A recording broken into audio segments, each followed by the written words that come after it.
Hello and welcome to my series, You've Been Found Guilty, Now What? I'd like to welcome all of you new listeners, as well as those of you that are come back and have found my series helpful as you're preparing for your sentencing hearing or to enter federal prison. Please know that you will make it through, but there are steps you can follow that will put you in a better place or position as you prepare for the sentencing hearing. What we're going to talk about today is COVID, and more specifically, post-COVID long haulers, those that have had COVID and then COVID reoccurs, or they get the virus back again. If you've never had COVID, or if you've never fully recovered, understand that in some respects you should be grateful, because here in the United States, we've had over 1 million citizens pass away due to COVID-19. And in my own personal opinion, most of these deaths could have been prevented should they have taken the vaccinations. But we are now going to jump in to COVID.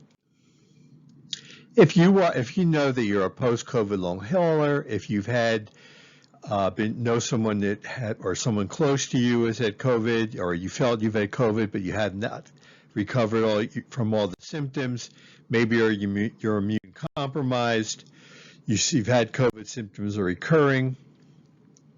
At some point, understand that there is no prison that's state or federal, no jail, no detention center that has the resources to care for you.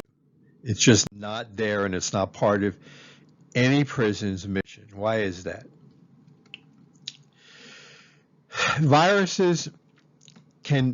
These viruses create ongoing health problems, which can last for weeks, months, or years.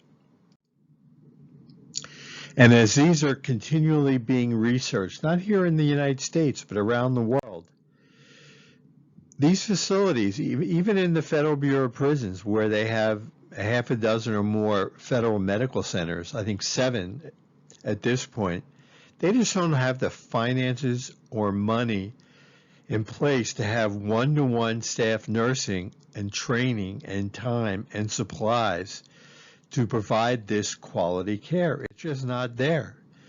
That photo in the bottom right is from UC Davis. It's just not there for every patient that would come in, and this is for the hospitals from the Federal Bureau of Prisons. COVID in general is a true roller coaster of symptoms, and they provide with a plethora each day of unknowns. Some patients can recover, others are going to suffer long-term damage. So if any of these sound familiar, it's not a good thing. They can have long-term lung scarring. You can have the heart damage, neurological symptoms, mental health issues. So even if you feel fine as you're going into, whether it's federal or state prison, mask up if you think there's a problem there. Because once you're in a closed, confined space as a prison, similar to a cruise ship, if you will, that closed, confined space can be a petri dish for getting sick. So that you want to just protect yourself. And that's some of the basic things that you can do.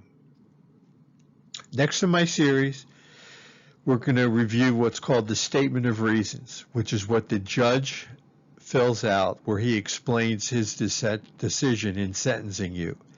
But it's very important in how it impacts your future. Second only, actually, it's probably more important than the pre-sentence report. It follows you for your entire term of incarceration. The Federal Bureau of Prisons uses it to place you into a prison facility, and once you get released, the probation officer uses it during your entire term of supervised release. So it impacts your future forever. I hope you found this helpful. If you have any questions, please feel free to share this with those that you know. Email me if you have to. Call me. I'm easy to reach. My website is listed. I've been published. I look forward to meeting you on our next YouTube session.